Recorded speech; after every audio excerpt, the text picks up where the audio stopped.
ప్రియులారా, ప్రార్థన చేసుకుందాం. పరిశుద్ధుడా, మీకే స్తుతులు స్తోత్రాలు చెల్లిస్తూ ఉన్నాం. ఈ ప్రాతకాల ఆరాధనలో తండ్రి, మీ సన్నిధి నిత్యము మాతో ఉంచండి. ఆరాధన అంతటలో మహిమ ఘనత ప్రభావాలు మీకు ఆరోపిస్తూ యేసు ప్రభు వారి పరిశుద్ధ నామమున వేడుకొనుచున్నాము తండ్రి. ఆమేన్.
ప్రియ దేవుని కుటుంబీకులారా, ప్రభు పేరిట మీకు శుభాలు.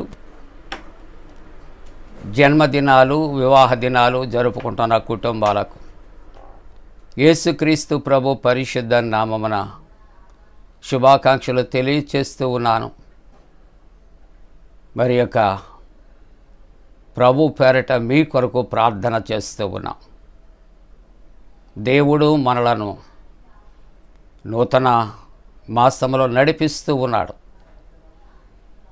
ఈ నూతన మాసం అంతా కూడా ఆశీర్వాదకరంగా నూతన మాసంలో మనం ప్రయాణం చేయటానికి వాక్య ధ్యానంలో దేవుడు తోడుగా ఉండునుగాక.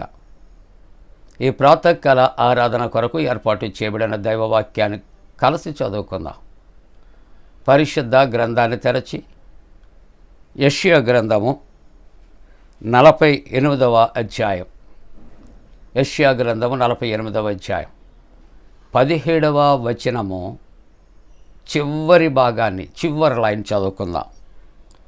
నీవు నడవవలసిన త్రోవను నిన్ను నడిపించుదును. చెప్పుదామండి. నీవు నడవవలసిన త్రోవను నిన్ను నడిపించుదును. ఈవేళ దేవుని యొక్క వాక్యాంశాన్ని మనం ధ్యానం చేస్తున్నాం. నిన్ను నడిపించు దేవుడు, మనలను నడిపించు దేవుడు, నన్ను నడిపించు దేవుడు. ఏమండి, ఆయన నడిపిస్తే కానీ నేను నడవలేనా? నడవలేం ప్రియులారా. నేను బలంగా ఉన్నానండి, నేను ఆరోగ్యంగా ఉన్నానండి,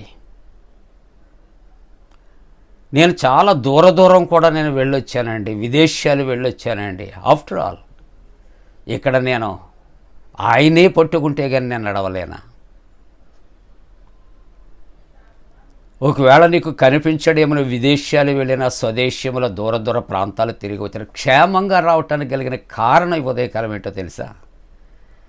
నిన్ను నన్ను మనలను ఆయన చేయి పట్టి నడిపిస్తున్న దేవుడు. ప్రియులారా, దైవ వాగ్దానం జ్ఞాపకం చేసుకుందాం. నిన్ను కాపాడేవాడు కురుకడు, ఇశ్రాయేలును కాపాడేవాడు కురుకడు, నిద్రపోడు, యెహోవా నిన్ను కాపాడును.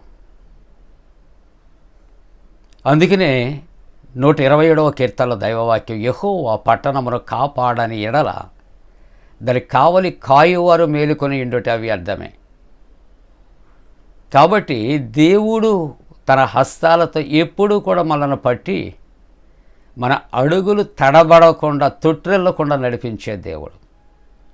మన పాదములకు రాయి తగలకుండా కాపాడు దేవుడు అని ఉదయకాలపు వాక్యములో మనం జ్ఞాపకం చేసుకుంటూ ఉన్నాం. ప్రియులారా, 23వ సంకీర్తనలో 2వ వచనములో చూస్తూ ఉంటూ ఉన్నప్పుడు, శాంతికరమైన జలముల యొద్దకు నన్ను నడిపించుచున్నాడు.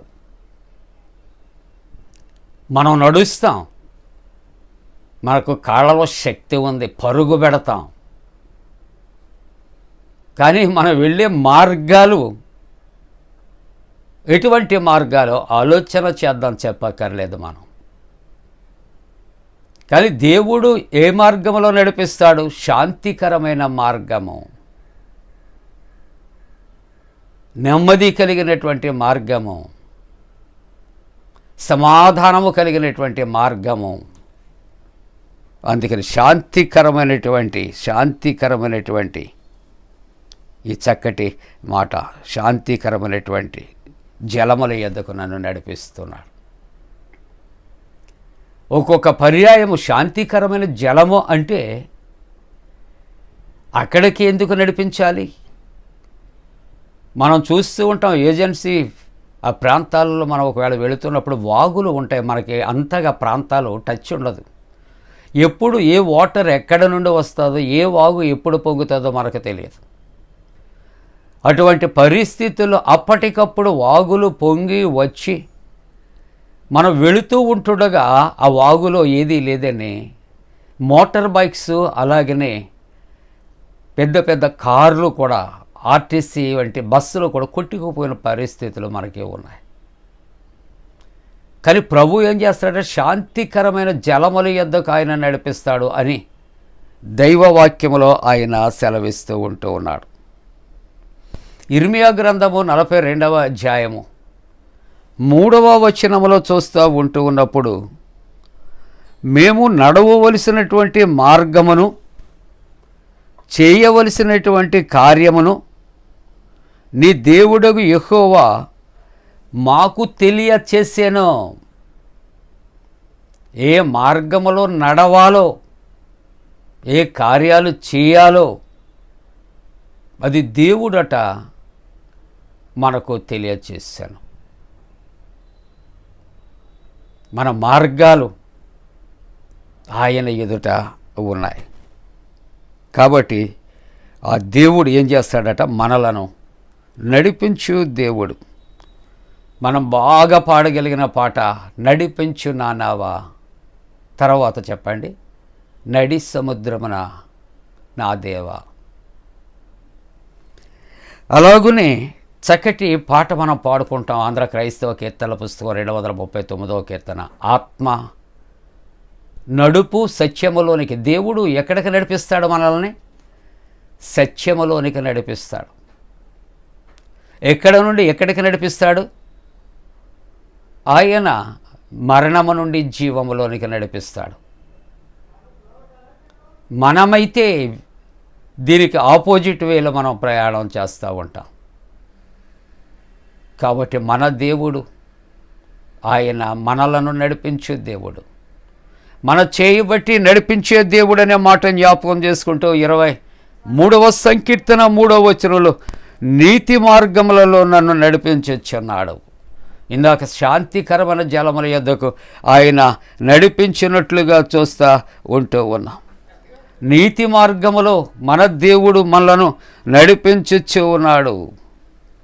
అలాగునే 31వ సంకీర్తన 3వ వచనములో అంటాడు, నా కొండ నా కోట నీవే, నీ నామమును బట్టి త్రోవ చూపి నన్ను నడిపించు. నేను గాఢాంధకారపు లోయలో సంచరిస్తున్నాను, ఏ అపాయములకు భయపడను. ఎందుకంటే అక్కడ ఒంటరిగా ఉన్నా, చీకటి ఉన్నా, నా చుట్టూ క్రూర మృగాలు ఉన్నా, నీవు నన్ను నడిపిస్తూ ఉన్నావు. ఎంత గొప్ప దేవుడండి. 48వ సంకీర్తన 14వ వచనములో చూస్తూ ఉంటున్నప్పుడు, ఈ దేవుడు సదాకాలము మనకు తోడై ఉన్నాడు. ఎంతవరకు నడిపిస్తాడు? ఒక స్నేహితుడు ఉన్నాడు, వాడికి నచ్చితే నీకు వాళ్ళు నచ్చితే నీకు వాళ్ళు తోడుగా నడిపిస్తారు, లేకుంటే నీవు వాళ్ళకి తోడుగా నడిపిస్తావు. ఎంతవరకు? ఒకరి మీద ఒకరికి మంచి అభిప్రాయం ఉన్నప్పుడు, ప్రేమ అభిమానాలు ఉన్నప్పుడు. ఆ తర్వాత మనం ఏం చేస్తాం? ఖాళీగా ఇంటి దగ్గర కూర్చున్నా కూడా నేను నీతో రావటానికి ఖాళీ లేదు, లేకపోతే నేను ఊరిలో లేను, నేను చాలా పనుల్లో ఉన్నాను అని ఎస్కేప్ అవుతూ ఉంటాం. హ్యుమానిటీ, మానవత్వం. కానీ ప్రభు యొక్క వాక్యం చూస్తాడు, ఎంతవరకు నీకు నడిపిస్తాడు, ఎంతవరకు నీకు తోడుకుంటాడు, ఎంతవరకు నీ చేయి పట్టుకుంటాడు అని ఆలోచన చేస్తున్నాడు. మరణము వరకు ఆయన మనలను నడిపించును. మన అవసరతల్లో ఎక్కడికైనా ఆల్ ఇండియా తిరిగి వచ్చేస్తూ ఉంటాం. వాళ్ళతో వెళ్ళటానికి, వాళ్ళ దగ్గరికి రావటానికి ఇష్టం లేనప్పుడు ఏవో రకమైనటువంటి వంకలు మనం పెడుతూ ఉంటాం. కానీ మన తండ్రి, ఆయన మనం ప్రేమించినా ప్రేమించకపోయినా, ఆయనతో ఉన్న, ఆయనను విడిచిపెట్టినా, ఆయన మనతో ఉన్నటువంటి దేవుడు. ఎంతవరకు తోడుగా ఉంటాడు అంటే మరణము వరకు ఆయన మనలను నడిపించును. మరణము వరకు, ఈ లోకయాత్ర ముగించే వరకు ఆయన నిన్ను సురక్షితమైన ప్రాంతాలకు ఆయన నడిపించు దేవుడు అనే మాట. ప్రియులారా, 80వ సంకీర్తన 1వ వచనములో, ఇశ్రాయేలు కాపరి చెవియొగ్గు, మందవలే యోసేపును నడిపించువాడా. ఒక పశువుల మంద కానీ, ఒక గొర్రెల మంద కానీ, మందను కాపరి ఏం చేస్తాడంటే, అతడు ఎక్కడ వరకు నడిపించాలో అక్కడ వరకు నడిపిస్తాడు, వాటిని మేపుతాడు, తిరిగి మరలా ఇంటి వరకు మరలా నడిపిస్తాడు, క్షేమంగా తీసుకుని వస్తాడు. మన దేవుడు ఇశ్రాయేలు కాపరి, యెహోవా అన్న కాపరి. ప్రియమైన దేవుని బిడ్డలారా, 139వ సంకీర్తన 9వ వచనాన్ని చూస్తూ ఉంటూ ఉన్నప్పుడు, నేను వేకువ రెక్కలు కట్టుకొని సముద్ర దిగంతములలో నేను నివసించుచున్నాను. 10వ వచనంలో అంటాడు, అక్కడ నీ చేయి నన్ను నడిపించును. ఎక్కడ? వేకువ రెక్కలు కట్టుకొని సముద్ర భూదిగంతములలో, సముద్ర దిగంతములలో, సముద్రపు లోతులలో నేను నివసించినా కూడా అనట, అక్కడ దేవుని యొక్క చేయి మనలను బట్టి నడిపిస్తుంది. ఎంత దయగలిగిన దేవుడు. నీవు ఆయన్ని విసిరి కొడుతూ ఉన్నా, ఆయన్ను విడిచి దూరంగా పారిపోయిన, ప్రియులారా, యోన సముద్రంలో మునిగిపోయిన మరలా చేపను పంపించి రక్షించాడు. దేవుని యొక్క హస్తం తోడుగా. ముగింపుగా ఆలోచన చేస్తే యెషయా గ్రంథం 42వ అధ్యాయం 16వ వచనములో, మీరు ఎరగని మార్గములో గుడ్డి వారిని తీసుకుని వచ్చేదను, వారు ఎరగని త్రోవలో వారిని నడిపించేదను. మన జీవితాల్లో కూడా దేవుడు మనను ఆయన క్షేమకరమైన మార్గాల్లో ఆయన నడిపిస్తూ ఉన్నాడు. ఆయన మన చేయి పట్టుకుని నడిపిస్తున్నాడు. మనము ఆయన చేయి మనం విడవకూడదు, ఆయన మన చెయ్యి విడిచిపెట్టకూడదు. మరణం వరకు కూడా ఆయన హస్తం మనల్ని పట్టుకుంటుంది, తోడుకుంటుంది, క్షేమకరమైన మార్గాలు నడిపిస్తుంది. అట్టి కృప దేవుడు దయచేయనుగాక. ఆమేన్. ప్రార్థన. పరిశుద్ధుడా నీకు వందనాలు. దేవా, మేము మమ్ములను మరణం వరకు క్షేమకరంగా నడిపించు దేవుడు వందనాలు. ఆరాధిస్తున్న ప్రతి కుటుంబము దీవించండి నైనా. చక్కటి వాతావరణం, చల్లటి వాతావరణము కలుగు చేయండి. అందరికీ క్షేమము, ఆరోగ్యము కలుగు చేయండి. ఉద్యోగ ప్రయత్నాలు, వివాహ ప్రయత్నాలు బిడ్డలకు మేలు కలగటానికి కృప చేయండి.